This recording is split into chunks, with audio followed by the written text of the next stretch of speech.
Okay guys, so I am here with the spoiler-like video for the book, The Dazzling Heights. This is the second book in the Thousandth Floor trilogy, and let's just say my love-hate for Lita Cole is still here. Lita's still up to her old tricks. She's trying to get better, but there's just no helping this girl whatsoever. So I'm going to start off with Lita Cole first, and just go on from there. Okay, so Lita Cole, she is a part of the Hyliers, so they call, I believe it's those that live 800 floors and up, on the 800th floor and up, I'm sorry, and there are people who have the most money in New York City or the most money in the world, and they just do whatever. I wish I was 17 with that much money, but okay. So yeah, Lita Cole, like in the last book, she's always played games, she's had a drug addiction, all of that stuff. She got sent to a rehabilitation center, and her parents want her to be better. She wants to be better, but I think she just falls into her older tricks. So in the last book, she did drug Watt. And I'm just like, okay, so hopefully in the second book, Watt does not get Stockholm Syndrome or something like that. And guys, as you guessed it, he did. So I'm just sitting here like, are we really doing this, Catherine? Are we really doing this? So Lita Cole wants to spill her guts out to Watt and starts to get feelings, and I'm just like, really? She drugged you, and she has evidence of Nadia. Like, Nadia, I love Nadia, and the way Watt talks to Nadia, I have a problem with that, okay? I really do. Like, he needs to humble himself real quick. But Lita, she's still up to it. She still wants to keep tabs on people, and I can't deal with her, especially towards the end of the book. Once, I just can't get to that right now. Moving on to Rylin. To me, Rylin, I kind of liked her in the first book, but the second book, I just didn't take well to her. I found myself hurrying up past her chapters, because I knew the relationship she was going to have with Shane, and even though she didn't want it, I just knew that particular thing that was going to happen happened, and I already sensed it coming. I don't like predictability, and it did happen. So I just found myself hurrying up. She didn't add much to it for me. I would like to see her in the third book add a lot more depth to the story. But again, her and Cord, they got back on the same accord. But no, I wish there was more to her. And just leaving Krissa alone all the time, come on, Rylin, you can do better than that. But anyway, next is Avery Fuller. So Avery is in love with her adopted brother, Atlas.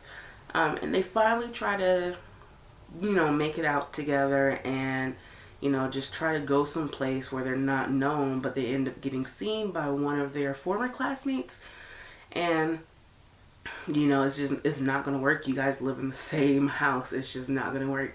And towards the end of the book, at the mirrors event, they notice, and Atlas is like, let's just end it, all of this stuff.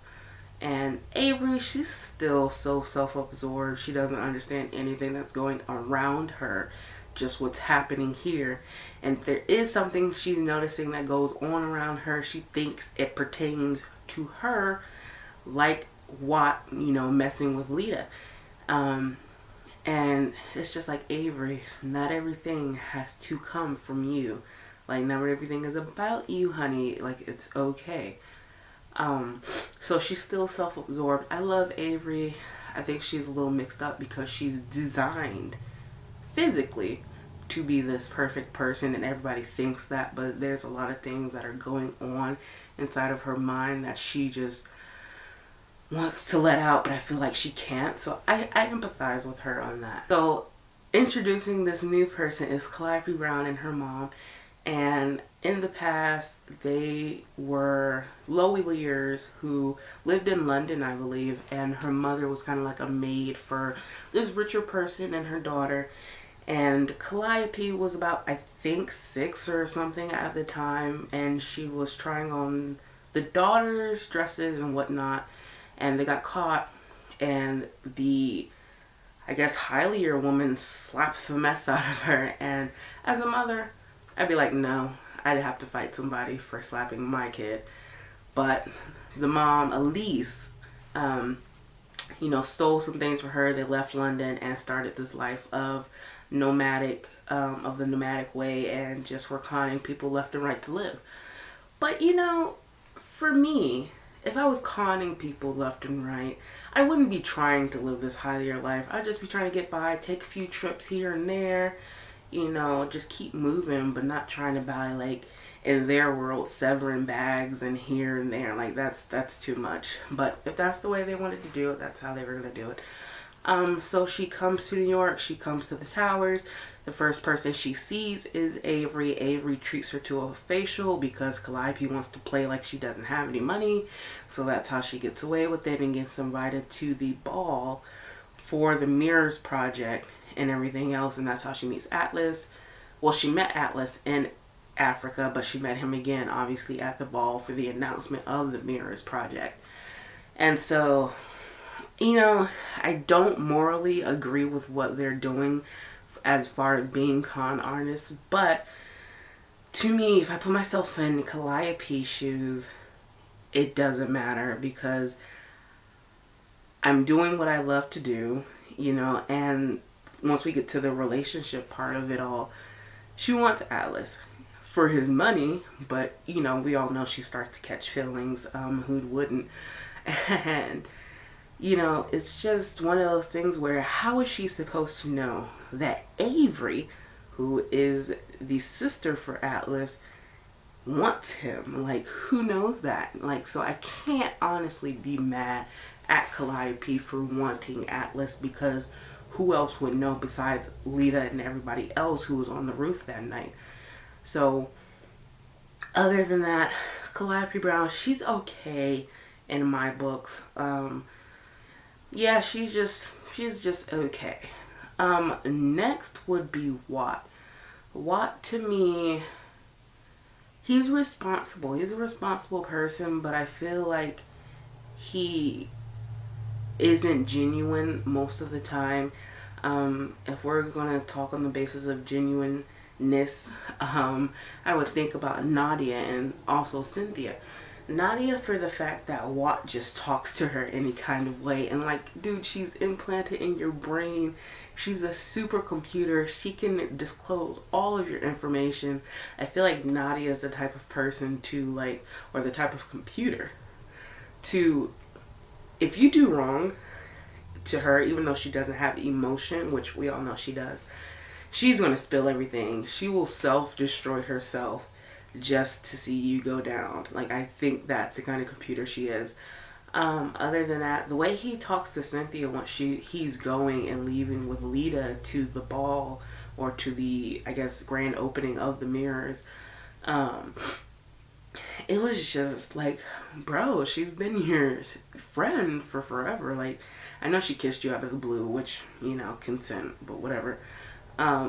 It's just, like, you didn't have to do her that bad. Like, it's okay to just say, no, I'm not interested. I know I said I didn't like Lita, but that's okay. I'm going to go, and that's the end of that. You didn't have to be sassafras about it. Yeah. And Lita, on top of that, being just, again, my love-hate relationship for Lita is coming up right now. I just don't feel like the victim 1 minute and then plan to kill somebody towards the end of the book again the next minute. Like, because my hate for you will come back up. Like, do better, please. Other than that, Cord was Cord. We saw him here and there, but the spotlight wasn't on him.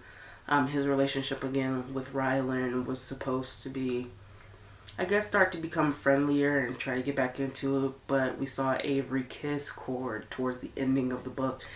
And Ryland again catches her just like she caught Cord with Eris at the other party at the end of the first book. And I'm like, Ryland, girl, you just gotta let this man go. He's too much trouble, first of all. Just let him go. And yeah, so I'm really anxious to see what's going to happen in the last book, The Towering Sky. I'm really excited for this series. I did not expect, again, like I said before, the first book to be as good as it was, but it was. It really was. So I kind of zoomed past the second book, and guys, I love it. Like, I don't like gossip that much. Like, I just don't. I don't watch reality shows on TV, but this book was amazing. So honestly, I give it a 4.5 out of 5 stars, just because it kept with it. It kept you guessing. It was relevant. These are real feelings that people actually feel out in the everyday world, and it's relatable. I see it relating to a lot of people, and their circles and their cliques and how the world works. So yeah. Guys, again, like and subscribe to this video and to my channel. Promise I'm going to have some more stuff up for you guys. I plan on doing a bookshelf tour maybe in like November, just because that's about the same time I'm going to stop getting books for this year. Hopefully book ban until next year, because next year I already have lined up The Wicked King and A Curse So Dark and Lonely, which I am so excited to read. I just can't. And yeah, I will see you guys next time. Bye.